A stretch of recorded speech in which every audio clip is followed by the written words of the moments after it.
پھر انہیں نکال کے پھر روم والے آ گئے. تو اس طرح وہ ایک جزیرہ ہے جو مکس ہے بہت سی تہذیبوں کا, اور وہاں پہ بڑے بڑے لوگ, ارشمیدس جیسے لوگ وہاں پیدا ہوئے, گریکس کے جو فلاسفر تھے. اور کئی جگہیں ہیں جہاں پہ جو گریک مائتھولوجی ہے اس کی کئی کہانیاں ہیں وہ زندہ ہیں وہاں پہ, آپ کو نظر آتی ہیں. مثلا جیسے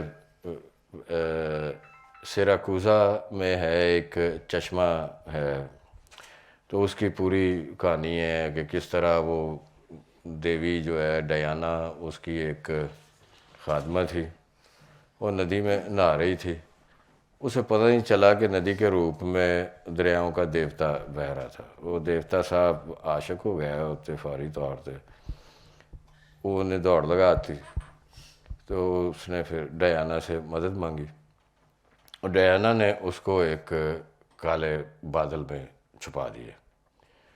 دیوتا صاحب کوئی نہ باز آئے, انہوں نے انّا کو طواف کیتا کہ وہ بیچاری دے پسینے چھٹ گئے, اور وہ پانی پانی ہو کے وہ جڑی ہے نا وہ ایک ندی دی صورت وہ بہتی ہوئی, وہ ایک چشمے کی صورت جو ہے وہاں پہ سیراکوزا میں نکل آئی. تو اس طرح کی بے شمار جو مائتھولوجیز ہیں, رومن ہیں یا گریک اسپیشلی, وہ بڑی بڑی چیزیں آدمی کو ملتی ہیں. پھر پتہ چلتا ہے یار ہمیں کہانیاں نہیں گئی ہیں تو کہانی ہی, لیکن ان کے پورا محلے وقوع ہے کہ ان کی یہاں پہ یہ ہو گیا, یہاں پہ یہ فلانا دیوتا جو ہے وہ وفات پا گیا, اور اتھے ایک نواں خدا جم پیا. تو یہ چیزیں جو ہیں یہ آپ کو بتاتی ہیں کہ حقیقت جو ہے اس تک پہنچنا کوئی ایسا مشکل بھی نہیں ہے, لیکن وہ خاص آسان بھی نہیں ہے. مطلب بندے کو اس کے پیچھے چلتے رہنا چاہیے. ایویں ایک ادھے خدا دے دبکے چاہ کے تے ڈرنا نہیں چاہیے. پتہ نہیں کتنے خدا مر چکے ہیں. حقیقت کے لیے سفر کرنا پڑتا ہے, اور ہم تو بڑی مشکل سے دفتر پہنچتے ہیں گھر سے, اس سے زیادہ نہیں ہوتا. اے بھی ویسے افسانوی حقیقتی بیان دفتر پہنچنا. اچھا, وہ کیویں؟ مطلب یا تو آدمی دفتر کو حقیقت تسلیم کر لے یا اس کو افسانے ہی سمجھی رکھے. اچھا, جیسے جیسے آدمی سفر کرتا ہے تو ہر علاقے کی متس مختلف ہوتی ہیں. رائٹ. ان میں کوئی سملیرٹی دکھتی ہے آپ کو کلچر کی؟ ہاں, مطلب ایسے نہیں لگتا کہ کہانیوں کا اوریجن ایک جیسا ہے, مطلب ان کی شکلیں بدل گئی ہیں, کہانیوں کا اوریجن ایک جیسا ہے. ہاں, کہانیاں کئی جو ہیں وہ پرانی جو سٹوریز ہیں آئی تھنک ایک جیسا تو ہم نہیں کہہ سکتے. مختلف خطوں کی مختلف کہانیاں ہیں, ان کے مناظر مختلف ہیں, ان میں جو کردار ہیں وہ مختلف ہیں, اور ایون سم ٹائمز موٹیوس بھی اتنے وہ اسٹرینج ہیں کہ وہ آپس میں نہیں ملتے کوئی دوسری کہانیوں سے. جیسے دریائے نیل بہتا ہے, ادھر گنگا جمنا بہتا ہے, ہاں, ادھر نیل میں کوئی ڈالا جاتا ہے. آپ کا مطلب ہے کہ فائدہ ہے نہیں وارا گردی دا کوئی گل ہے؟ نہیں, گنگا ہو گیا یا نیل ہو گیا؟ نہیں, مطلب ادھر موسیٰ علیہ السلام ہے, اچھا, ادھر بھی ایک گنگا جمنا کے ساتھ بھی ایسی ہی ایک گنگا کے ساتھ کہانی ہے. تو کیا مطلب مجھے ایسا لگتا ہے کہ کہانیوں میں کئی سٹوریز جو ہیں وہ ملتی جلتی ہیں. جیسے آپ یہ طوفان نوح جو ہے وہ دیکھ لیں, وہ دنیا میں کئی مذاہب میں ہے. مذاہب سے پہلے وہ گلگامش کی سٹوری جو ہے اس میں ہے. کئی سٹوریز جو ہیں وہ مذاہب کی, کیونکہ یہ لوگ کہانیاں ہوتی ہیں, پھر وہ آگے چلتے چلتے وہ ایسے لگتا ہے کہ یہ جیسے حقیقت تھی اور وہ حقیقت بن گئی ہے, اور اس پہ لوگ بلیو کرنا شروع کر دیتے ہیں. اس طرح تو کامن ہیں کافی چیزیں. اچھا, جو آدمی جس کی زندگی میں نہ اس نے کوئی گھر بنانا ہے, نہ اس کے پاس کوئی تصور ملکیت ہے, تو وہ میرا خیال ہے کہ نہ وہ بائسڈ ہوتا ہے, نہ وہ ریسسٹ ہوتا ہے کسی بھی حوالے سے, نہ فیک پیٹریوٹزم اس میں ہوتا ہے. وہ جو آلائشیں ہیں وہ اس کا حصہ نہیں ہوتی, کیونکہ وہ زندگی کو اور نظریے سے دیکھتا ہے. تو آپ کا جو نظریہ ہے زندگی کا؟ نہیں, یہ تم نے کیا بات کی ہے, پھر رہتا کہاں ہے وہ بندہ؟ نہیں, لیکن ملکیت کا احساس اس میں اتنا وہ نہیں ہوتا جس طرح ہم لوگ گھر بنانے کے پیچھے پڑے ہوئے ہیں, اور جو ایک زندگی ہے جس طرح روزانہ کی. کسی نہ کسی حد تک آدمی کو کرنا تو پڑتا ہے، کوئی شیورٹی، کوئی گارنٹی ہو اس کی، کوئی بالکل ہی غائب نہ ہو جائے. ایسے بھی ہیں جو چلے ہوئے ہیں. بعض اوقات یہ ہوتا ہے کہ مثلا ہمارے ساتھ یہ ہوا کہ ہر چیز موجود تھی. ہم لوگ تھے سوئٹزرلینڈ میں، میں اور میری بیوی اور 2 بچے چھوٹے تھے ہمارے ابھی. وہاں پہ ایک پہاڑ تھا، اس کا نام تھا ماؤنٹ بری. اس پہ کھڑے ہوئے ہم، آگے لگانو جھیل ہے سوئٹزرلینڈ کی. میں نے کیتھرینا سے کہا یار تے مام بری دے پہاڑ تے چڑھ گئے، کوئی نکلی ہے، کوئی بری کریے اپنے آپ نو. میں اسے کہا نکلیں یہاں سے، ختم کرو یہ سارے جو جاب شاب کر رہے ہیں ہم، مٹی ڈالو سب پہ، آوارہ ہو جائیں. میرا خیال ہے اس کو کوئی 7 منٹ اس کو لگے ہیں. اس نے ساری تفصیل تیار کر دی، بستر کن دوستوں کے گھر میں رکھا جا سکتا ہے، فلانا گملہ کدھر پہنچے گا تو فلانا گملہ، وہاں فل ڈیٹیل. وہ میرا خیال ہے کہ 10 منٹ میں ہم نے پورا پلان بنا لیا. چلو جی، میں بھی جاب کر رہا تھا، وہ بھی جاب کر رہی تھی. جاب بھی چھوڑ دیے، فلیٹ تھا وہ بھی چھوڑ دیا، ایک کیمپر لے لیا پرانا سا، وہ ویک ہی ویسے ہی ڈر لگتا سی کہ ہے کہ شاید. تو لیکن ہمیں ہوا یہ کہ ساری تیاری میں سردیاں آ گئیں، دسمبر آ گیا، اور ہم لوگ چاہتے تھے کہ پہلے اس طرف کا رخ کریں اور ایشیا کی آوارہ گردی کریں. اور پھر وہ ہمیں چینج کرنا پڑا کیونکہ ترکی کا جو زیادہ ایریا ہے اور ایران کا، یہ بڑی بلند سطح ہے ان کی جو درمیان میں، اور سردیوں میں یہ سڑکیں وغیرہ برف سے بند ہو جاتی ہیں اور بڑا مسائل پیدا ہوتے ہیں. سو ہم پہلے تو کوئی 3 مہینوں کے لیے لاہور آ گئے، یہاں رہے، پھر واپس گئے. اس کے بعد ہم کوئی 7-8 مہینے ہم نے بالکل پھر خانہ بدوش زندگی گزاری. کوئی گھر بار نہیں تھا، صرف یہ ایک پرانا سا کیمپر تھا اور 2 بچے تھے.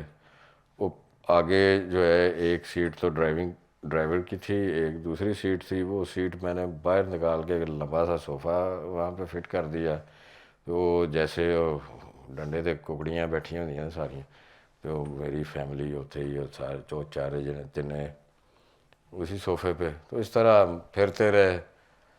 وہ میوزیشین دونوں تھے، جس گاؤں شہر پہنچنا ہم نے اپنے نکال کے فن کا مظاہرہ شروع کر دینا، اسی سے ڈیزل بھی کما لینا، کھانا شانا بھی کوئی بچا بھی لینا. وہ کوئی ہم جو ہے نا کوئی تقریباً 7-8 مہینے پھر سارے ویسٹ یورپ کی، وہ عجیب و غریب زمانہ تھا. ایک چرچ کا تھا آگے میدان، وہاں ہم نے توبی کاٹ بنا لیا اور رسی شسی باندھ کے وہاں پہ میدان میں، اور کپڑے دھو کے ڈالے ہوئے ہیں. آگے چرچ ہے، لوگ عبادت کرنے آ رہے ہیں، ہم لوگ وہاں پہ اپنے بچے نہلا رہے ہیں. عجیب و غریب قسم کی یہ ساری حرکتیں. That was best time. اور کچھ بھی نہیں تھا، مطلب ہم لوگ چاہتے نہیں تھے کہ ہم رک جائیں. لیکن یہ جس میں نے اپنے بیٹے کی سٹوری سنائی ہے، جو پیدل آیا تھا لاہور، وہ پیدا ہونا چاہ رہا تھا اس وقت. پھر اس کی پیدائش سے کوئی 1 دن پہلے ہم کسی شہر پہنچے، اور وہاں پہ جا کے پھر ہم تو اس کے بعد تھوڑا سیٹل ہو گئے، گھر بنا لیا اور سارا. لیکن اب یہ ہے کہ جو بھی موقع ملتا ہے چلو.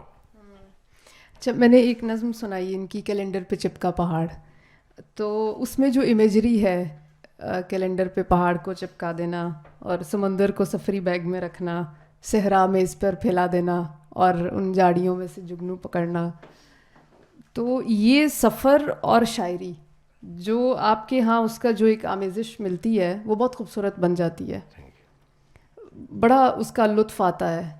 مجھے خوشی ہوتی ہے جب یہ ہو جائے ایسا کوئی، مطلب آئی نیور ٹرائی کہ میں کیا لکھ رہا ہوں یا کیا نہیں. جو بھی وہ ایک تحریک ہوتی ہے اس میں ایک سین سا بنتا ہے اس میں آدمی چلا جاتا ہے پھر وہ آگے چلتی رہتی ہے کہانی. تو یہ آوارہ گردی کے سینز جو ہیں وہ اگر کہیں سے تشریف لے آئیں تو میں بڑا خوش ہوتا ہوں. تو اچھا جتنی میں نے نظمیں سنائی ہیں وہ ادھر کی ہیں ساری, رہتے جرمنی میں ہیں, تو یہ مطلب خود کو سنک کرنا اس ماحول میں, یا روح آپ کی ادھر رہتی ہے, خود آپ ادھر رہتے ہیں حالانکہ ادھر بھی گھومتے پھرتے رہتے ہیں, یہ کس طرح سے ممکن ہے؟ مطلب جب میں سوچتی ہوں کہ میں باہر جا کے سیٹل ہو جاؤں تو مجھے سمجھ میں نہیں آتا کہ مطلب ایک تو پتہ نہیں اس کو ہم کہیں گے کہ حب الوطنی کا کوئی کانسیپٹ ہے, نیشنلزم ہے یا کیا ہے, مگر مشکل ہوتا ہے کہ اپنی جگہ کو چھوڑ کے کہیں اور جانا, ادھر جا کے رہنا. تو وہ الگ بات ہے, مسلم ہے ہم وطن ہے سارا جہاں ہمارا, یہ بھی ایک کانسیپٹ ہے. تو تو یہ اس کو کس طرح سے کہ جو روح ہے نظموں کی وہ ادھر کی ہے؟ اس کی وجہ یہ ہے کہ گیا تو میں بعد میں ہوں, شاعر میں پہلے تھا, اور میں نے تو کوئی ساتویں کلاس میں تھا جب میں نے لکھنا شروع کیا, اور پھر یہ جرنیل صاحب تشریف لے آئے, ضیاء الحق صاحب. اس زمانے میں میری نوجوانی کا زمانہ تھا, میں میڈیکل کالج میں تھا. وہ ہم لوگوں کی ایک فضا تھی ریزسٹنس کی, وہ جو مزاحمت کی فضا ہے اس سے پہلے بھی میں مطلب بندھا ہوا تھا ان مناظر سے, ساری چیزوں سے, لیکن جو اس وقت وہ پیدا ہوئی, جو ایک جبر کے خلاف جو نفرت ہے اور اس کا اظہار کرنا اور اس کے اگینسٹ لکھنا, میرا خیال ہے کہ وہ جو ایک پاور سی اندر آ گئی اس کے ساتھ لڑنے کی, اس نے مجھے باندھے رکھا ہے. میں اب تک ویسی چیزیں لکھ رہا ہوں آپ نے جو بھی پڑھی ہیں. تو اس کا یہ ہے کہ ایک تو یہاں پہ جو کچھ بھی ہو رہا ہے, جو جس طرح کا جبر ہے وہ میں بھول نہیں سکتا. میں نے خود بھی سہا اور میں بھول نہیں سکتا اس کو, اور میں اس کے ساتھ بندھا ہوا ہوں, میں اسے بھاگ نہیں سکتا. سو بیسیکلی یہ جو پولیٹیکل, ریلیجیس اور ملٹری سپریشن جو ہے یہاں پہ, یہ ہمیشہ ہی میرا موضوع رہا ہے اور یہی میری نظموں میں چلتا رہا ہے موسٹلی. باقی یہ کچھ چیزیں جیسے یہ پہاڑ والی نظم تھی, اور ہیں جن کا سیناریو بالکل ڈیفرنٹ ہے. وہ یورپ کے سیناریو میں, ایون ٹیکنیک کے حساب سے چند نظمیں ایسی ہیں جن کا پاکستان کی نظم نگاری سے کبھی کوئی تعلق نہیں ہے. تو اس طرح مکس ہے, لیکن موسٹلی جو ہے کیونکہ میرا اس زمین سے, اس کلچر سے, اس زبان سے وہ رشتہ نہ کبھی ٹوٹا بلکہ گہرا ہی ہوتا رہا ٹائم کے ساتھ. ایک چیز ہوتی ہے, آپ جیسے کہہ رہی تھی حب الوطنی کہ بندہ نہ ملک چھوڑے, یہ تو ہمیں مطلب فضول سی وہ ہے, اس کا کوئی وجود نہیں ہے. جو آپ جہاں پہ آپ پیدا ہوتے ہیں اور کہہ لیں آپ نوجوانی, اور یہ تو 20-25 سال جہاں پہ آپ کے گزر جاتے ہیں, اس کے بعد آپ وہ جگہ چھوڑ کر کسی اجنبی خطے میں چلے جائیں زبان میں, تو آپ کے ساتھ جو سب سے بڑا جو آپ اپنے ساتھ ہاتھ کرتے ہیں وہ یہ ہے کہ آپ کا ہیومر جو ہے وہ زبان تو مطلب آپ کو مسئلہ پڑتا ہی ہے, لیکن ہیومر جو ہے وہ ایک خاص کلچر کا اپنا وہ ہوتا ہے, اس میں وہ بڑی ڈیپتھ ہوتی ہے. ہیومر یہ نہیں کہ ہمیں جگتا مارنی ہے یا لطیفے سنانے, نہیں, یہ آپ کی ذات کا ایک ایسا حصہ ہوتا ہے جس سے آپ سخت سے سخت مرحلے کو ہمیں پھینکی ہے. اب یہ جو ہے پھر کی ہوا میری تو جرمنی میں تو اج تک نہیں سنیا کسی بندے کو کسی جرمنی ہمت ہی نہیں ہے کہہ دے کہ پھر کی ہوا. سو ہاں, تو ایسے یہ انداز ہیں زندگی کرنے کے, سچویشنز کو ٹیکل کرنے کے, یہ آپ کھو دیتے ہیں پھر, یہ نہیں. ہاتھ رہتی. ਅੱਛਾ, ਸਾਡਾ ਜਿਹੜਾ ਪੰਜਾਬੀ ਸਟਾਈਲ ਹੈ ਗਾਲਾਂ ਕੱਢਣ ਦਾ, ਤੇ ਉਹ ਮੈਂ ਡੱਚ ਵਿੱਚ ਜਦੋਂ ਦੇਖਿਆ ਕਿ ਉਹਨਾਂ ਕੋਲ ਸਭ ਤੋਂ ਵੱਡੀ ਗਾਲ ਹੈ ਖੁਦਾ ਤੁਮੇ ਗਾਰਤ ਕਰੇ. ਔਰ ਇਹ ਲਖਨਊ ਦੇ ਲੋਕ ਨੇ. ਹਾਂ, ਔਰ ਉਹਨੂੰ ਵੀ ਬੋਲਦੇ ਆ, ਉਹ ਆਪਣਾ ਲਹਿਜਾ ਇੰਨਾ ਸੌਫਟ ਕਰ ਲੈਂਦੇ ਨੇ ਕਿ ਕਿਧਰੇ ਸੱਚੀ ਵਿੱਚ ਲੱਗ ਨਾ ਜਾਏ. ਤੇ ਇਹ ਤੇ ਫਰਕ ਹੁੰਦਾ ਹੈ. ਫਿਰ ਉਹਦੀ ਵਜ੍ਹਾ ਤੋਂ ਤੁਸੀਂ ਮੁਖਤਲਿਫ ਜਿਹੜੇ ਨੇ ਹਿੱਸੇ ਮਿਜ਼ਾਹ ਦੇ ਬਿਲਕੁਲ ਮਿਕਸ ਹੋ ਜਾਂਦੀ ہے ਤੁਹਾਡੀ. تو اچھا، اروندھتی رائے کا ایک کالم ہے، اس میں ایک جملہ میں یہاں پہ کوٹ کرنا چاہوں گی. انہوں نے کہا میرا کوئی پرچم نہیں، میں اس دنیا کی شہری ہوں. تے جڑی گل تسی کر رہے ہو اودے دفاع وچ، یہ بلکہ یورپ میں تو یہ ایک اصطلاح ہے جو آپ کے استعمال میں ہے. جیسے جرمن میں کہتے ہیں ویلٹ برگا. وہاں پہ جو یہ ہے وطنیت کا جو کلاسیکل کانسیپٹ ہم لوگوں کا ہے، یہ یورپ میں کب سے متروک ہو چکا ہے. وہ نہیں مانتے وطنیت کو، نہ اس کے بارے میں، وطن کے بارے میں کوئی جذبات. یہ تو ہیں چند لوگ جو، لیکن میجورٹی کی بات آپ کریں وہاں پہ ایسی کوئی شے نہیں ہے یہ مقدس ہے، یہ ہمارا وطن ہے، یہ وہ کہتے ہیں بھائی جڑا بندہ کوئی پیسے دا حساب ٹھیک رکھ سکتا ہے وہ آ کے اتنے کرسی تے بیٹھے تو سانوں کوئی مطلب کوئی ودائے پیسے جڑے کوئی ساڈے کو مالی حالات بہتر کرے. اس سے علاوہ کوئی نہیں وطن شطن کا چکر. اچھا، نیشنلزم کے اس کانسیپٹ کی نظر سے اگر ہم دیکھیں تو ہم پھر وہ جو ہجرت در ہجرت ہے اس کو پھر کس طرح ڈیفائن کریں گے؟ پہلے جیسے ادھر سے انڈیا سے لوگ ہجرت کر کے ادھر آئے، پھر یہاں سے باہر سیٹل ہوئے. ایسے ہی سکھ ادھر سے ہجرت کر کے انڈیا گئے، وہاں سے پھر کینیڈا اور امریکہ سیٹل ہوئے. تو وہ جو ہجرت در ہجرت ہے اس کے کرب کو پھر آپ کس طرح دیکھتے ہیں؟ وہ تو اور زیادہ کرب ہے. ایسے لوگ ہیں جو ادھر سے اپنا کلچر چھوڑ کے ادھر آئے اور یہاں سے پھر ان کو آگے جانا پڑا. تو یہ تو اس سے بھی ڈبل ہے. مسئلہ یہ ہے کہ ہماری جذباتیت بہت زیادہ وابستہ ہے اس سے. یہ نہیں ہوتا کہ صرف جو آپ کے دوست ہیں یا ایک طرح کی جو یہاں پہ ہوتے ہیں وہ چھوڑ کر جانے والوں کو شرمندہ کرنے کا کوئی چانس نہیں چھوڑتے ہیں. کیوں چلا گیا ہے تو آپ کو ویزا ملے تو آپ بھی چلے جائیں گے بھائی فوراً. تو یہ تو ایسے ہی ہے. آئی ڈونٹ تھنک، میں تو ویسے اس میں بلیو ہی نہیں کرتا وطنیت وغیرہ میں. آدمی کا وطن اس کی کھال کے اندر ہے، باقی ہمیں ڈرامے ہی کے. اچھا، ہمارے ہاں یہ تصور ہے کہ ہم جب کسی بڑے آدمی کا نام لیتے ہیں تو ہم ساتھ میں نا 2-4 صاحب کے لا کے لگا دیتے ہیں کہ ممتاز دانشور، سینئر صحافی، پتہ نہیں کون سے فلاں فلاں. تو میں آپ سے پوچھنا چاہوں گی کہ کیا شاعر ایک دانشور ہوتا ہے؟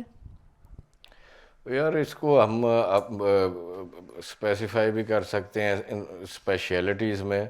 پہلے تو ایک آدمی جو ہے وہ حکیم بھی ہوتا تھا اور وہ نجومی بھی ہوتا تھا، وہ ستارہ شناس بھی ہوتا تھا، اور پتہ نہیں کس کس چیز کا عالم. تو یہ جوں آئی ہے یہ چیز کہ یہ بندہ اس چیز کا اسپیشلسٹ ہے، یہ بندہ اس چیز کا اسپیشلسٹ ہے، تو یہ ذرا مشکل ہو گیا.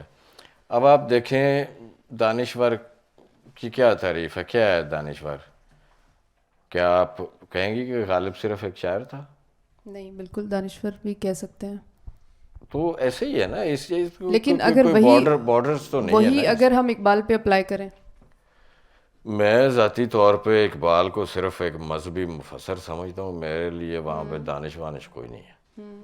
وہ بس ہمیں، لیکن کسی دوسرے کے لیے تو ہو سکتی ہے نا. ہو سکتی ہے. مجھے اس میں کوئی، میں تو اپنی بات کر رہا ہوں نا. میرے لیے تو اس نے کوے کے ختنے کر کے شہین بنا دیا ہے. اس میں کہاں کی دانش ہے؟ واہ واہ واہ. تو اچھا، آپ ادھر کون سی زبان بولتے ہیں؟ آپ کی اپنی جو ابھی کی زبان ہے وہ کون سی ہے؟ جرمن ہے. تو جرمن، اردو، پنجابی، ہاں انگلش بھی، انگریزی بھی. تو یہ کس طرح سے شفٹ ہوتا ہے زبانوں میں لکھنے کا؟ پنجابی میں آپ بہت خوبصورت لکھتے ہیں. پنجابی میں نے کم لکھا ہے، لیکن پنجابی کا مجھے ایک یہ ہے کہ جتنی اس کی ڈیپتھ ہے، جس طرح میں اس میں جڑا ہوا محسوس کرتا ہوں اس بچھڑی ہوئی مٹی سے، وہ اردو میں وہ نہیں آتی. میں آئی ڈونٹ تھنک کہ میں اتنا وہ جا سکتا ہوں. اور یہ ہوتا ہے کہ آپ لوگ کہتے ہیں کہ آپ خواب کس زبان میں دیکھتے ہیں. مجھے لگتا ہے کہ اب میں یا تو خواب مکمل گونگے ہو گئے ہیں یا پھر تینوں چاروں زبانیں مکس ہیں. کبھی کوئی بات کسی زبان میں سنائی دیتی, کبھی کو کسی زبان میں. تو یہ ملٹی لینگول لائف جو ہے اس میں ساری مکس اچار بن جاتا ہے پھر سارے. تو اس کے علاوہ آپ کافیاں بہت خوبصورت لکھتے ہیں پنجابی میں, کچھ اگر سنائیں گے تو. آپ کہہ رہی ہیں, میں تو خیر ایک طرف آزاد نظم لکھتے ہیں, دوسری طرف گیت لکھتے ہیں, بالکل الگ ردم ہے آزاد نظم اور گیت کا. ایک پنجابی دی کافی ہے, میں سنا دینا. ایتھے نیتاں بھی نہیں سکیاں, ایک پتھر کڑنا عمر دا, ایک روز ہوا نوں پکیاں. ایتھے نیتاں بھی نہیں سکیاں, کسے روزے رکھ لے عمر دے, کوئی پی پی ہارے چکیاں. ایتھے نیتاں بھی نہیں سکیاں, اد پور کرن دی چوکسی تے راواں اوہی تھکیاں. ایتھے نیتاں بھی نہیں سکیاں, ایک ٹل وجاوے ہجر دا, ایک مارے گنڈاں پکیاں. ایتھے نیتاں بھی نہیں سکیاں, بن تیر کماناں نکلیاں, بہ سفنے ٹانی اکیاں. ایتھے نیتاں بھی نہیں سکیاں.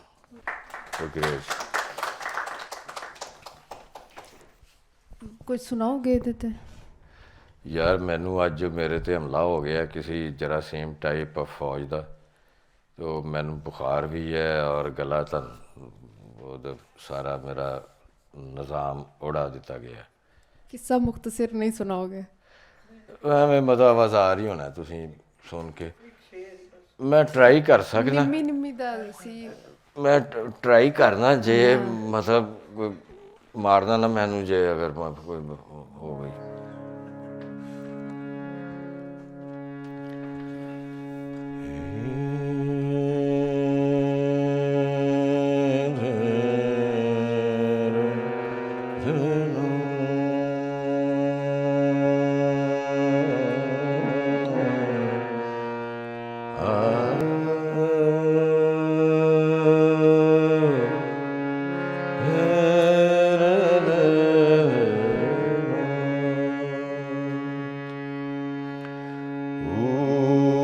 دلڑی بھید ہے کیا تو, او دلڑی بھید ہے کیا تو, عرض گزاروں نظر گزاروں, عرض گزاروں نظر گزاروں, ایک جادو کا بول. او دلڑی بھید ہے کیا تو,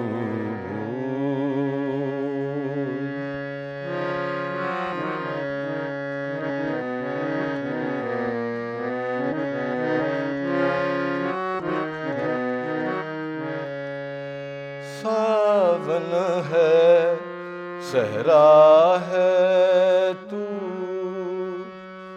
ساون ہے صحرا ہے تو, دلدل ہے دریا ہے تو, یا جنگل کا ہو. او دلڑی بھید ہے کیا تو.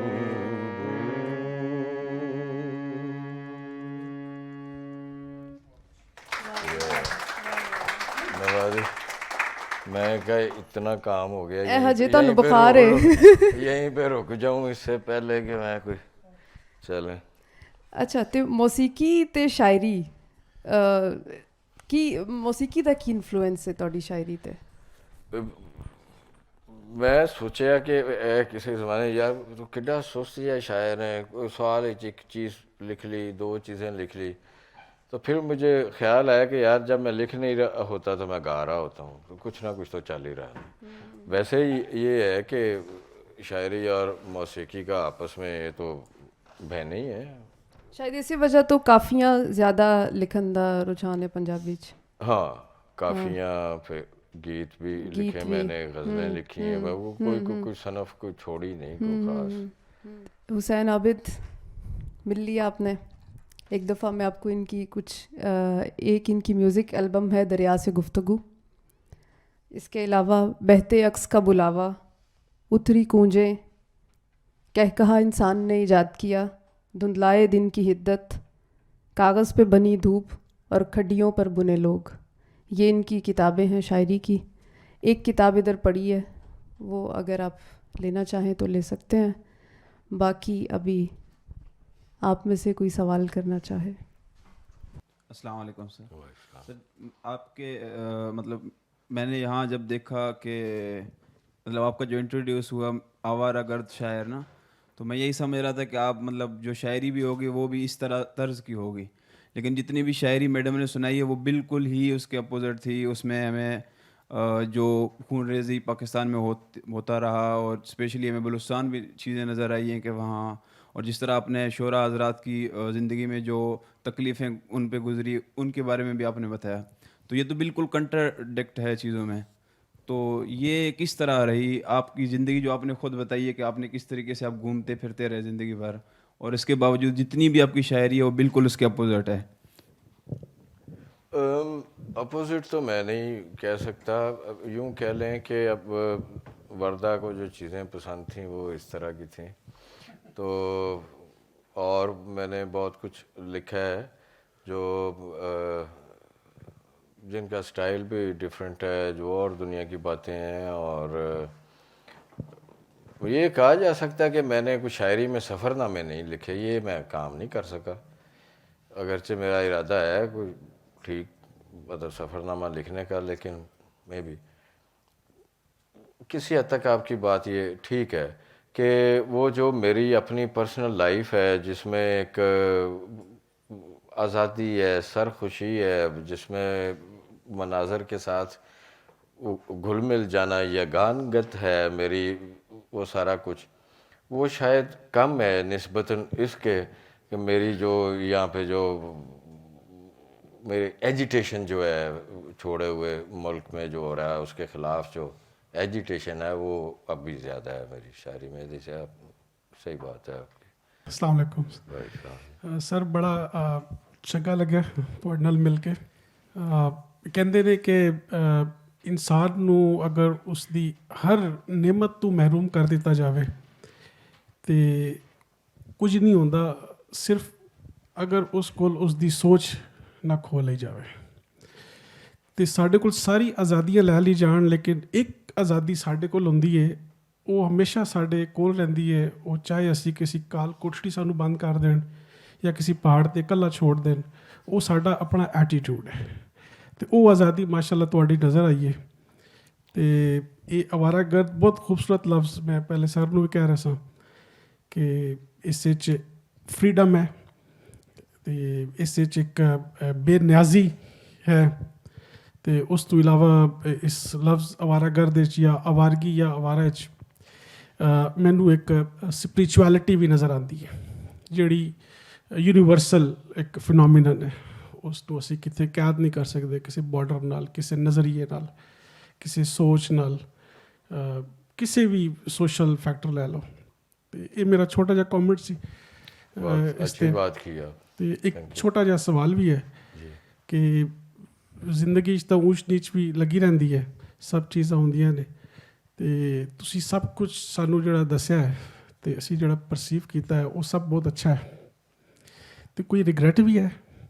ਰਿਗਰੈਟ ਹੈ ਵੀ ਯਾਰ ਕਿ ਕਾਸ਼ ਹੈ ਇਹੋ ਜਿਹੇ ਹਾਲਾਤ ਨਾ ਹੁੰਦੇ ਇੱਥੇ, ਅਤੇ ਮੈਂ ਆਪਣੇ ਆਪ ਨੂੰ ਮਜਬੂਰ ਨਾ ਸਮਝਦਾ ਕਿ ਤੂੰ ਜਿੱਥੇ ਹੈ ਉੱਥੇ ਹੀ ਰਹਿ, ਵਾਪਸ ਆਏਗਾ ਅਤੇ ਫਿਰ ਤੂੰ ਉਹੀ ਇੱਥੇ ਪਾਗਲ ਹੀ ਹੋ ਜਾਣਾ ਅਤੇ ਐਵੇਂ ਤੈਨੂੰ ਪੈਣੀ ਆ. تو مطلب یہ ہے تھوڑا سا. ادروائز نو. کیا میں آپ کو کہوں, میں تو بڑا نیچر کا بہت ممنون ہوں, بہت مجھے فیملی وائز بھی, پھر میرے کام کے, پھر جو میرا شوق تھا, جس طرح میں جینا چاہتا تھا, تو سارا کچھ. ریگریٹ پرسنل لائف میں نہیں, مجھے کوئی نہیں. ایک سوال یہ ہے کہ جس طرح نیشنلزم کے حوالے سے بات ہوئی, انسان کی آئیڈینٹی جو ہے, جو شناخت ہے, وہ جینے کے لیے ضروری ہوتی ہے نا. تو زمین جو ہے وہ اس کی شناخت کی جو ضرورت ہے وہ پوری کرتی ہے. تو ایک آوارہ گرد کی شناخت کیا ہو سکتی ہے؟ آوارہ گردی, لیکن کسی ایک زمین کے ساتھ تو اس کی جڑت ہوگی نا. جس طرح ہم دیکھتے ہیں پاکستان اور ہندوستانی جب باہر جاتے ہیں تو ان جگہوں پہ جا کے وہ اپنی ایک سوسائٹیز میں رہتے ہیں, اب اس کلچر اور اس ثقافت کے ساتھ, جہاں وہ اپنے ملکوں میں بھی جن کے ساتھ بہت زیادہ نہیں جڑے ہوتے, تو وہ ان کے ساتھ ان کی اٹیچمنٹ اس وقت زیادہ ہو جاتی ہے. تو ایک نیشنلزم کو اگر اس طرح سے بھی دیکھا جائے کہ آئیڈینٹی کی ضرورت پوری کرتا ہے یہ, تو پھر تو یہ ٹھیک چیز ہے. نہیں دیکھیں, نیشنلزم ایک براڈ میننگ میں وہ ایک اور چیز ہے. آپ یہ کہہ لیں کہ شناخت کے حوالے سے کہ آپ کا تعلق اس ملک سے ہے, یہاں آپ پیدا ہوئے ہیں, تو چونکہ جہاں پہ آپ پیدا ہوئے ہیں وہی آپ کی جو اصل جو ہے جنم بھومی جو ہے, وہی آپ کا اوریجنل جو ہے وطن ہے. تو یہ آپ کی مرضی ہے, آپ یہ شناخت چلاتے رہیں اور اپنے جیسوں سے ہی ملیں اور گیٹو بنا لیں اور آپس میں ہی رہیں, یہ آپ کی مرضی ہے.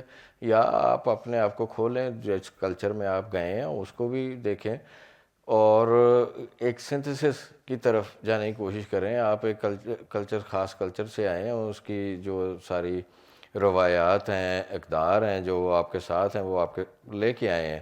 اگلا کلچر جو ہے اس کی اپنی چیزیں ہیں, تو اس کا جو میل ملاپ ہے دونوں کا, اسے سنتھسس کر کے آپ آگے بھی چل سکتے ہیں. آئی ڈونٹ تھنک کہ یہ کوئی مقدس فریضہ ہے کہ ایک بندہ کہے کہ میں مطلب میں اٹالین ہے, میں پاکستان ہی رہ رہے تھے, ایسے میری آئیڈینٹی نہیں, میری آئیڈینٹی اٹالین. آئی تھنک یہ بڑی فلیکسیبل چیزیں ہیں اور اس کو گرو کیا جا سکتا ہے. یہ جو ریجڈ اس کو ایسے مطلب لینا ہے کہ اب یہ میں یہاں پیدا ہو گیا ہوں تو یہی میری شناخت ہے, ایڈی کوئی ضروری گل نہیں ہے ویسے. کیونکہ پھر اس طرح اگر آپ اسی نیشنلٹی کو جو ہے وہ لوگ اکٹھے ہوں گے تو پھر گیٹوز بنیں گے, پھر کھلے گا نہیں. میرا خیال ہے کہ آئیڈینٹی وہ ہے جو آپ کیری کرتے ہو, آپ کہیں بھی جاتے ہو آپ اس کو کیری کر کے جاتے ہو. اور جہاں تک بات ہے کہ کہیں باہر بھی چلے جائیں, یورپ میں بھی, تو وہ اکٹھے رہتے ہیں. اس کی واحد وجہ یہ ہے کہ وہاں گھر سستے ملتے ہیں, کیونکہ کوئی دوسرا آ کے وہاں رہنا نہیں چاہتا. یہ بھی بات ٹھیک ہے. لوگ انگلینڈ میں تو لوگوں نے مرچوں کی دھونی دے دے کے وہاں کے گورے نکالے ہیں محلوں میں سے, پورے محلوں پہ قبضہ کر لیا ہے. وہ اینیاں مرچاں انہوں نے دھوئیں.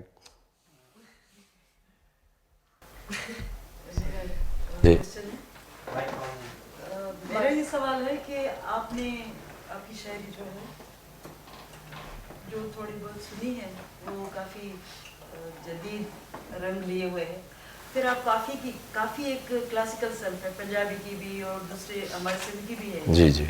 تو آپ اس کی طرف کیسے آئے اور کیسے اس میں آپ نے جدید کافی لکھی ہے, کیا کس طرح؟ یہ میرا اصل میں بہت شروع کا کام ہے. میں کالج میں تھا جب میں نے یہ لکھا ہے, اور پہلی چیز جو میری چھپی تھی فنون میں, قاسمی صاحب کا وہ تھا مجلہ, وہ بھی کافی تھی. اور ایک مطلب ذہنی کیفیت تھی جس میں جو ہے میرے پہ جو اسپریچولیٹی ہے وہ ایک not related to a certain religion, وہ ایک فری اسپریچولیٹی کی جو ہے وہ جو ہمارے اصل صوفیوں کی یہاں پہ وہ ان کی بنیاد ہے. اور اسی سے میرا تعلق جڑا. کچھ یہ ہے کہ میرے جو نانا تھے وہ ہمارے ساتھ رہتے تھے, اور انہیں وارث شاہ بڑا یاد تھا. تو وہ اٹھتے بیٹھتے انہوں نے وارث شاہ سناتے رہنا, تو میرا ماحول تھا یہ. وارث شاہ نے کافیاں تو نہیں لکھیں, لیکن وہ آگے چل کے میرے لیے وہ میڈیم جو تھا, کیونکہ اس میں ایک ایسا مکس ہے جہاں پہ آپ انٹلیکٹ اور اسپریچولیٹی دونوں کو اس طریقے سے مکس کر سکتے ہیں کہ آپ کی دونوں سائڈ جو ہیں وہ اظہار پا سکتی ہیں. تو اس طرح پہ میں نے کافیاں لکھی. یہ جو اب یہ میری لیٹسٹ کتاب ہے، یہ اب پوری طرح یہ مکمل طور پہ نثری نظموں پہ ہے.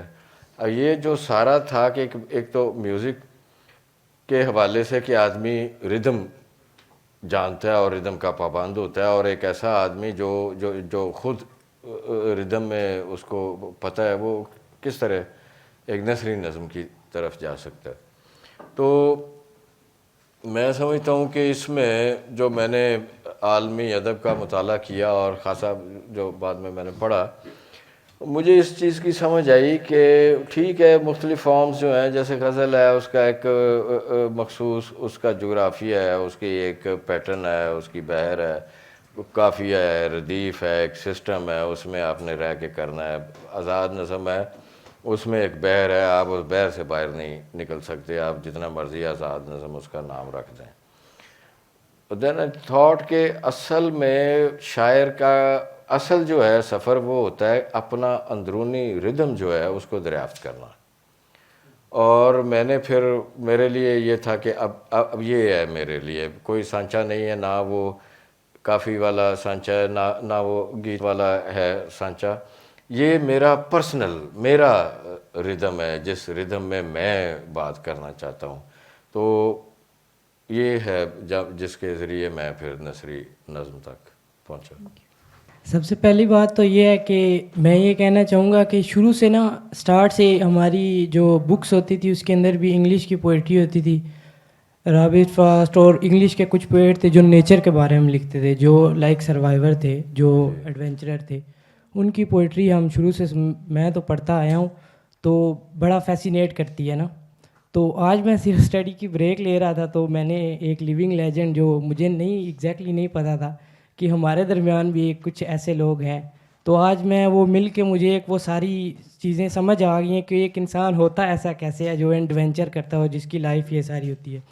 شکریہ. اس کے بعد یہ سوال میرا یہ ہے کہ نیچر کی پوئٹری یا نیچر کی آوارہ گردی جس کو آپ کہہ رہے ہیں، یہ کچھ شاعروں نے یہ کی ہے، کچھ شاعروں نے جیلیں بھی کاٹی ہیں اپنی زندگی میں، وہ ایکٹیوسٹ رہے ہیں، انہوں نے کیا ہے. آپ کی پوئٹری بھی ایسی تھی جو آپ بتا رہے ہیں کہ ضیاء کے دور میں اور وہ ساری بات. تو میرا یہ سوال ہے کہ یہ بالکل آوارہ گردی بھی ٹھیک رہتی ہے، مطلب اگر ساری زندگی بندہ اپنی وہ اس میں گزار دے اور ملک کی خاطر یا پھر لوگوں کی خاطر، انسانیت کی خاطر، ہیومن ریس کی خاطر کچھ بھی نہ کرے، مطلب کچھ تو انسان کو ایک مین دینا چاہیے نا ایک سوسائٹی کو. یہاں پہ دیکھیں زندگی کو معنی دینا تو ہر فرد کا اپنا کام ہے. یہ ایک انفرادی بات ہے، میں اپنی زندگی کو کیا معنی دیتا ہوں، ایک دوسرا اپنی زندگی کو کیا معنی دیتا ہے. جہاں تک یہ فرض کا تعلق ہے کہ دوسروں کے لیے آپ نے کیا کیا، آئی تھنک یہ اچھی بات ہے. اگر کوئی آدمی اگر صرف اپنی زندگی جینا چاہتا ہے اور وہ نہیں چاہتا کہ کوئی بڑا کام کرے کوئی لوگوں کے لیے اور یہ کرے اور وہ کرے، is same respectable I think جیسا کوئی بڑے کارنامے کرنے والا بندہ ہوگا. ٹھیک ہے، غلط یہ ہے کہ آپ لوگوں کا نقصان کرنے پہ اتر آئے ہیں، یہ غلط ہے. باقی یہ کہ آپ اگر کسی کا کوئی فائدہ نہیں کر رہے ہو، اپنی زندگی سکون سے جی رہے ہیں تو بس ٹھیک ہے، آپ اپنی وہ زندگی جئیں. اور جہاں تک میرا تعلق ہے، میں تو میرے جو تجربات ہیں اس ساری آوارہ گردی میں، جو سرحدوں کے معاملات ہیں اور ان کے کھلنے کے معاملات ہیں، اور جس طرح جو کامن چیزیں ہیں مختلف کلچرز میں، اور جس طرح آپ کو آپ کی چھوڑی ہوئی زمین پھر بار بار کھینچتی ہے اپنی طرف، تو یہ سارا کچھ اس میں ہے. اور یہ جو ان احساسات کا اظہار ہے، میں سمجھتا ہوں شاعر کا کام یہی ہوتا ہے کہ وہ ان احساسات کا خوبصورت طریقے سے اچھے طریقے سے اظہار کرے، اور پڑھنے والا جو ہے اس میں سے اس کو کوئی بات لگتی، کوئی کام کی، کوئی اس کے کوئی لگتی ہے کہ یار ہے تو کوئی بڑی سوادی گل کی تھی بندے نے، میں نے پہلے نہیں سی پتہ، یا کوئی اس طرح. تو یہی چھوٹی موٹی چیزیں ہوتی ہیں. باقی جو مطلب اب علامہ اقبال تے نہیں نہ بن سکتا. اچھا عابد صاحب، ایک تو شکایت تھی، میرے خیال ہے وہ شکایت آپ سے نہیں بنتی ہے، شاید میزبان سے زیادہ بنتی ہوگی. وہ جو موضوع ہم سوچ کے آئے تھے آوارہ گرد کی شاعری، جی جی، اس میں وہ شاعری پہ بہت کم بات ہوئی، آوارہ گردی پہ زیادہ بات ہوئی. جو خیال میں نے تھا کہ اس شاید کو آپ کی شاعری سے بیلنس کیا. شاعری میں نے سنا دی ہے، شاعری پہ گفتگو نہیں کرائی. تو یہ بھائی وردہ کا تھا مطلب ڈیزائن کہ شاعری بھی تو نہیں سنانی، وہ بھی میں ہی سنا دینی ہے اور تو گل بھی نہیں کرنی، بس تو آوارہ گردی دیاں گلاں سنا. تو میرا سوال آپ کی شاعری کے حوالے سے ہے. ایک تو یہ شاعری جو ہم نے پڑھی، آپ کی کتاب بھی پڑھی، آپ کی تازہ شاعری بھی. ایک اور کتاب کا یہاں پہ تذکرہ ہوا جو بہت کم ڈسکس ہوئی ہے، کہا انسان نے ایجاد کیا. وہ ایک دلچسپ تجربہ تھا جو 3 مختلف لوگوں نے 3 مختلف ممالک میں بیٹھ کر، اور آج سے کوئی میرا خیال 15 سال پہلے کی بات شاید ہے، تو اس وقت جب انٹرنیٹ کا نیا زمانہ تھا، تو ان 3 لوگوں نے بیٹھ کر مشترکہ نظمیں لکھیں. یہ اردو میں کم از کم میرے علم میں نہیں ہے کہ ایسا کوئی تجربہ ہوا ہو. تو اتنا منفرد، اتنا یونیک، اتنا نیا تجربہ، لیکن اردو میں جتنی پذیرائی تو اپنی جگہ، جتنا اس کو ڈسکس ہونا چاہیے تھا وہ ڈسکس بھی نہیں ہوا. آپ کے خیال میں یہ کیوں ہوا ایسا؟ یار میں کہوں گا تو پھر شکایت ہوگی، لیکن بات یہی ہے. اب مجھے لگتا ہے یار ویسے ہی ایک یہاں پہ تو ہر آدمی جو ہے وہ اپنے آپ کو بڑا پورٹریٹ کرنے میں اور نفسی کے عالم میں جڑا کو تھلے آ گیا انہوں پھیریو تو اتنے اپنا جھنڈا لگاؤ. سو میں یہ ایکسپیکٹ نہیں کر سکتا کہ ہم لوگ باہر بیٹھے ہوئے کوئی ایک یہ چیز جو ہے جس کا یہاں پہ کم از کم اردو شاعری میں کبھی وجود نہیں تھا. لیٹن امریکن ہیں کوئی 2-3 شاعر، انہوں نے ایسی کوئی حرکت کی ہے، لیکن وہ بھی اتنے بڑے لیول پہ نہیں کہ آپ 2 کتابیں پروڈیوس کر دیں. تو یہ ایک تو مطلب یہ کتاب جو ہے اس حوالے سے کہ 3 لوگوں نے مشترکہ شاعری کی ہے. دوسری یہ ہے کہ ان نظموں کا سٹائل جو ہے وہ آپ کو کہیں اردو میں نہیں ملے گا. یہ بالکل مختلف اس کا اسلوب ہے، اس کی ٹریٹمنٹ بالکل مختلف ہے. یہ آپ کو ایبسٹریکٹ سے ایبسرڈ سے جو جتنے آپ نے خانے بنائے ہوئے ہیں ان سب کو توڑتی ہوئی نظر آئے گی. یہ جو ہے اب یہاں پہ کیوں لوگوں نے، میرا خیال ہے ایک تو ایک عمومی رویہ تھا کہ یار ہے کہ شاعری پوئٹری از ویری پرسنل، تو آپ کا پرسنل معاملہ ہوتا ہے. اب یہ کوئی ایسا کوئی مضمون تو آپ مضمون تو نہیں لکھ رہے کہ 3 بندے بیٹھے رل کے مضمون لکھ رہے ہیں. یہ بھی ایک رویہ ہے، کچھ لوگوں نے کہا بھی. لیکن زیادہ یہ ہے کہ اب ہم میں سے کوئی یہاں پہ رہتا ہوتا تو پھر کوئی کسی دی محنت ترلا کر کے یا رہ دیتے بھی کوئی گل کرو، کچھ نہ کچھ تو ہو جاتا. تو آپ یہاں پہ رہ بھی نہیں رہے، اور پھر ایسا ایک عجیب تجربہ ہے جس کی یہاں پہ کوئی روایت نہیں ہے، اور سب اس کو ایکسیپٹیبل بنوانا اور سارا کچھ کرنا. آئی تھنک آپ جانتے ہی ہیں کس طرح پھر نئے تجربات جو ہیں وہ فارق روئے اس میں کیا ہے. آئی تھنک یہی اچھا ਇੱਥੇ ਇੰਨੀ ਦੇਰ ਕਿਤਾਬ ਲਿਖਣ 'ਚ ਨਹੀਂ ਲੱਗਦੀ ਜਿੰਨੀ ਉਹਨੂੰ ਪ੍ਰਮੋਟ ਕਰਨ 'ਚ ਲੱਗਦੀ ਹੈ, ਤੇ ਉਨੀ ਦੇਰ 'ਚ ਤੁਸੀਂ ਆਪਣਾ ਕੋਈ ਹੋਰ ਟੂਰ ਕਰ ਲੈਣਾ. اچھا ہاں اچھا، یہ جو انہوں نے کتاب کا نام لیا کہا انسان نے ایجاد کیا، یہ 3 لوگوں کی کاوش تھی. ایک حسین عابد آپ کے سامنے بیٹھے ہیں، دوسرے مسعود قمر ہیں، اور تیسرے جاوید انور ہیں. تو یہ اس کے بارے میں بتائیے، اب جب پوچھ ہی لیا تو یہ کیسے ذہن میں آیا یار آئیڈیا؟ یہ ہم لوگ پرانے دوست تھے. ڈاکٹر وحید احمد ہیں، بڑے ممتاز شاعر ہیں پاکستان کے، اور جاوید انور وہ نئی اردو نظم میں بہت بڑی آواز ہے. وہ چھوڑ گیا ہمیں بڑے غلط وقت پہ، وہ وفات پا گیا. آیا تھا ادھر اپنی مٹی کی محبت میں سیر کرنے، یہاں پہ ہی وہ ہارٹ اٹیک ہو گیا. اور وہ اس سے ٹریجڈی، میں دل کر رہا ہے یہ بات کروں، اس ویری سیڈ، لیکن ہوا یہ ہے. یہ معاشرہ ان چیخوں سے میری کتاب بھری ہوئی. جناح اسپتال میں وہ ڈیمونسٹریٹر کے طور پہ پڑھاتا رہا وہاں پہ، اور لیٹر کئی سال بعد وہ آیا، ہم لوگ اکٹھے تھے اس کتاب کے سلسلے میں. اس کو ہارٹ اٹیک ہوا. وہ جہاں تھا وہ شاعری کوئی نہیں. آسٹریا میں وہ سائیکائٹرسٹ تھا، اسپیشلسٹ ڈاکٹر تھا، اور ہاسپٹل کے اندر رہ رہا تھا. اسے کوئی بھی مسئلہ ہوتا اسی وقت انہوں نے کر دینا تھا. یہاں آ کے اس کو کوئی ایمبولینس منگائی, ایمبولینس آکسیجن کوئی نہیں. وہ ٹریجڈی آپ دیکھیں, وہ بندہ اسی ہسپتال کے عین دروازے پہ آ کے وہ مر گیا جہاں پہ وہ پڑھاتا رہا تھا. تو یہ ٹیریبل ہے یار ساڈے لوگوں دے وچ. اور میں صاف کہہ رہا ہوں, یہاں پہ بڑے مغالطے پھیلائے جاتے ہیں کہ ویسٹرن کلچر ہے تو ہے, کوئی رولا نہیں گا. بڑے اچھے لوگ ہیں, بہت ان کی اقدار ہیں, وہ ہم سے بہت کئی ہزار گنا آگے انسانیت پرست لوگ ہیں, اور ان کے اخلاق قاعدے ضوابط ایک دوسرے کے ساتھ بہت زبردست ہیں. لیکن ان میں گل بھول گئی کہ یہ بھی گل کر رہے کہا انسان نے ایجاد کیا, کتاب کیسے ذہن میں آئی؟ ہاں گل ہو رہی. تو ہم لوگ یہ فیس بک کی پیدائش سے پہلے ہم ای میل پہ ہم کوئی 4-5 لوگ ایویں ہی گپے مارتے. کبھی کسی نے کچھ ایک شعر لکھنا تو دوسرے نے اس کو بڑھا دینا, اور اس طرح یہ ایک مزاحیہ ماحول بنا ہوا تھا. بعض اوقات ہم وہاں پہ فوش شاعری بھی شروع کر دیتے تھے, جو بھی منہ چاہیے تو بکتے رہے. اس سے جو ہے نا ایک عجیب سا ماحول بن گیا.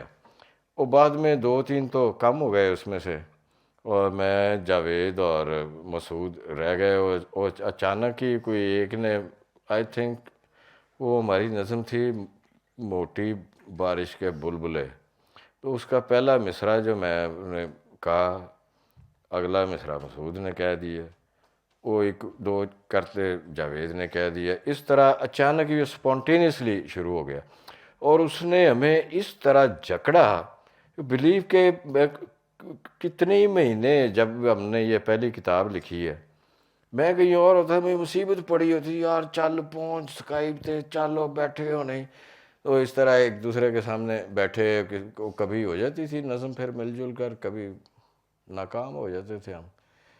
تو یہ اس کی سٹوری تھی. میں کوشش کر رہی تھی سوال بننے کا, لیکن وہ سمجھ نہیں آ رہی تھی. میں نے کہا تھوڑی بکواس کرنا شروع کروں گی تو شاید اب سوال اس میں سے نکل آئے گا. کافی جو آپ کی کہانی آپ نے سنائی ہے, بہت میں نے تو بہت دلچسپی سے سنی ہے, کیونکہ کچھ حد تک میں ریلیٹ بھی کر سکتی ہوں, کیونکہ کچھ مہینے پہلے میں بہت حادثاتی طور پہ آوارہ گرد بن چکی تھی. لیکن اس عمل میں جو چیز نہیں پتہ تھی کہ جب انسان اس طرح سے سفر کرتا ہے یا آوارہ گردی کرتا ہے تو بہت انسان کا اپنے آپ کے ساتھ رشتہ, لوگوں کے ساتھ, دنیا کے ساتھ سوچ سمجھ بہت تبدیل ہو جاتی ہے. تو ایک طرح سے مجھے تو یہ لگتا ہے کہ شاید میں 6 مہینے پہلے 5 مہینے پہلے پیدا ہوئی ہوں اور نئی طور پہ زندگی کو سمجھ رہی ہوں. اور ان چیزوں سے یہ ہے کہ تھوڑا ذہن میں آئی تھنک آپ کی کشمکشیں بھی بہت زیادہ آتی ہیں. جو آپ نے بات کی تھی نا کی فرق پیندا ہے والا ہیومر, وہ بہت زیادہ آ جاتا ہے. نائلزم جو میں نے ذاتی طور پہ محسوس کیا ہے وہ بہت زیادہ آتا ہے. تو اس چیز پہ میں تھوڑا بہت آپ کی طرف سے سننا چاہ رہی تھی کہ کیا آپ کے ذہن میں اس طرح کی کوئی تھیں, یا ان چیزوں کے ساتھ آپ نے کس طریقے سے نہیلزم کی بات کی آپ نے. جی اچھا, آئی تھنک اس میں تھوڑا سا یہ ہو سکتا ہے کہ آپ ایک تھوڑا اسٹیل بھی ہو جائیں کہ یار کی ہے, انسان ہر جگہ ایک جیسے ہیں, اور کیا ہے یہ سارا کچھ کھیل تماشا, ادھر جاؤ ادھر بھی روٹی دیاں گلاں ہیں, ادھر جاؤ ادھر بھی روٹی دیاں گلاں, تو پھرنے ٹرنے میں یہ سب دنیا دیکھنے میں کیا رکھا ہے, سارا ایک ہی طرح کا ہے سین. اور پھر بندہ سوچتا ہے کہ بھائی فضول ہی ہے یہ سارا کچھ, مٹی بھی پائی جا سکتی ہے اس سے. لیکن سمجھنے کی بات یہ ہے کہ چیزیں جو ہیں وہ اپنی عمومی اپنے جو ہے ایک عمومی رویے میں یا وہ ساری ایک جیسی لگتی ہیں, لیکن زندگی جو ہے وہ ڈیٹیل میں ہے, وہاں پہ فرق ہے. اور جب آپ کو عادت پڑ جاتی ہے پھرنے کی, آپ تو ایک درخت کے سامنے کھڑے ہو کر پاگل ہو جاتے ہیں, یار یہ پتہ کہو جہا تے اے پتہ کہو جہا. اور جو ڈائیورسٹی ہے پھر وہ آپ کو اٹریکٹ کرتی ہے, اور that gives meaning to your wanderings, کہ آپ کو چیزوں کو دیکھنے کا ایک نیا اینگل مل جاتا ہے. وہ کم از کم میرے ساتھ تو یہ ہوا ہے کہ جو پہلے کبھی کسی زمانے میں مطلب میں کہہ رہا تھا یہ ضیاء اللہ کہ it was a terrible period, ہم لوگوں کو اندر سے مار دیا تھا اس نے، اور بجھ گئی تھی، مطلب زندگی ختم ہو گئی تھی. ہم لوگوں نے تو نیہلسٹک جو کیٹاسٹروف ہے وہ ہم لوگوں نے اس کو ایکسپیرئنس کیا ہوا ہے. تو مطلب اتنی وہ تھی. اور اس کے بعد مجھے تو آوارہ گردی نے اس سے نجات دلائی ہے، مجھے اس نے پھر زندگی کے قریب لائی ہے. مختلف چیزیں، مناظر جو ہیں، پھر لوگ ہیں، پھر ان کی روایات ہیں. میں اس بار اٹلی میں تھا، ان کا کوئی وہ آ رہا تھا نیشنل ڈے، تو اس سے پہلے انہوں نے وہ ہر شہر میں مطلب میوزک اور رقص ہو رہا ہے، اور جسٹ فار می سٹ دیئر. اور وہ ان کا ایک رقص ہے ترنتولا، وہ مکڑی کا نام ہے، زہریلی مکڑی کا نام ہے ترنتولا. تو اس میں جو وہ رقص کرتے ہیں وہ ایک مکڑی ہے جو اپنے آپ کو اس کے اپنے جالا بن رہی ہے، پھر اسے رہا کر رہی ہے، پھر پاگل ہو رہی ہے اور سارا کچھ. تو آپ دیکھے حیران ہو جاتے ہیں، اس میں ساری زندگی کی جو کہانی ہے اس نے ایک رقص میں بیان کر دی. تو اس طرح کی جو بے شمار چیزیں ہیں جو آپ کو، جو اگر آپ کو لگتا ہے کہ ڈیڈ ہو گئے ہیں اندروں، کوئی نتھنگ انٹرسٹنگ، کوئی گل بات نہیں، وہ آپ کو پھر زندہ کر دیتے ہیں، زندگی میں لے آتے ہیں آپ کو. میں سمجھتا ہوں کہ آوارہ گردی میں جو ہے نا سب سے بڑی شے یہ ہے کہ آپ کتنے بھی وہ ڈاؤن ہو چکے ہوں اندر سے، یا ڈپریس ہو چکے ہوں، یا سب کچھ ہو چکا ہو، لیکن وہ آپ کو دیتی ہے. اور نیچر سے زیادہ تو خوبصورت جو ہے شے کوئی نہیں دنیا میں. چلو ہن تسی بھی سنا دیو پھر کچھ، میں کس سے کوئی نظم سنا دیو. ہن ہی شکوا کر رہے سو کہ انہیں مینوں سنا نہیں دیتا، تے ہن سناؤ کوئی نظم. آہو شاعر نو تسی بن کے تے آپ سنائی جاؤ، یہی گل ہوئی. یار میں تھوڑا سا رنگ اس کا چینج کروں، اتنی نظمیں آپ نے سنی ہیں. آپ اچھا یہ جو میں نے سنائی ہے یہ میری پسند ہے، اس کو یہ نہیں سمجھنا کہ شاعری ایسی ہے. شاعری میں اور بہت سارے آہنگ ہیں، بہت سارے رنگ ہیں. سناؤ ہن تسی. یار ہن میں نہیں چپ کرانا تانوں. اچھا یار میں 2-3 چیزیں سناتا ہوں یار، کافی لمبا ہو گیا پروگرام کو، لوگوں کو اور بھی کچھ دنیا میں کام کرنے ہوتے ہیں. یار ایک کافی آ گئی ہے آگے میرے، پہلے میں سنا دیں. پینگ چڑھے سکھ پیار کی، ٹہنی ہری بہار کی. پینگ چڑھے سکھ پیار کی، ندی کنارے اتری کونجیں، چٹھی آئی یار کی. پینگ چڑھے سکھ پیار کی، کھول گلابی جوبن کھول، مہک مچے دیدار کی. کھول گلابی جوبن کھول، مہک مچے دیدار کی. پینگ چڑھے سکھ پیار کی، اندر باہر جاتی سانسیں، چال چلیں جو نار کی. پینگ چڑھے سکھ پیار کی، باندھ میرے گھنگرو پیروں میں، لے جوڑیں اقرار کی. پینگ چڑھے سکھ پیار کی، کچی پکی اونچی نیچی، ہار جیت بیکار کی. پینگ چڑھے سکھ پیار کی. ایک غزل سناتا ہوں آپ کو. اپنے جادو کے زمانے ہی لٹا آتی ہے، اپنے جادو کے زمانے ہی لٹا آتی ہے، جب کہیں حسن پہ کھلنے کی فضا آتی ہے. اپنے جادو کے زمانے ہی لٹا آتی ہے، جب کہیں حسن پہ کھلنے کی فضا آتی ہے. کیوں ٹھہرتے نہیں پاؤں تیرے رستوں کے قریب، کن ستاروں سے تجھے دوست ہوا آتی ہے. کیوں ٹھہرتے نہیں پاؤں تیرے رستوں کے قریب، کن ستاروں سے تجھے دوست ہوا آتی ہے. سہمی رہتی ہے جو دن بھر کہیں میرے ڈر سے، نیند میں سیند لگا کر وہ بلا آتی ہے. سہمی رہتی ہے جو دن بھر کہیں میرے ڈر سے، نیند میں سیند لگا کر وہ بلا آتی ہے. عمر تھک جاتی ہے ایک حرف پہ دستک دیتے، بہت آئے کبھی آواز خدا آتی ہے. اور ریت جم جاتی ہے آنکھوں کے کناروں پہ حسین، اور گلیوں سے سمندر کی صدا آتی ہے. اچھا یار ایک آپ کو میں نظم سنا کے تو میں ختم کرتا ہوں یہ کام. باری بستہ. چھٹی کی گھنٹی بجتے ہی چپل میری نکر کی جیبوں میں ہوتی تھی. بستہ کندھے پر پھینکے تختی لہراتا بھاگ نکلتا تھا. پھر یہ گھوڑے شوڑے میرے آگے بچے ہوتے تھے. پر میرے بچے علم کی ڈگڈگی جاہل کے ہاتھ آ جائے تو بستے بھاری ہو جاتے ہیں. پر میرے بچے علم کی ڈگڈگی جاہل کے ہاتھ آ جائے تو بستے بھاری ہو جاتے ہیں. اتنے بھاری ہو جاتے ہیں چھٹی کی گھنٹی پہ گھٹنے بج اٹھتے ہیں. پھر سر بڑھ جاتے ہیں، قد چھوٹے رہ جاتے ہیں اور انسان کا بچہ گھوڑوں سے ڈرنے لگتا ہے.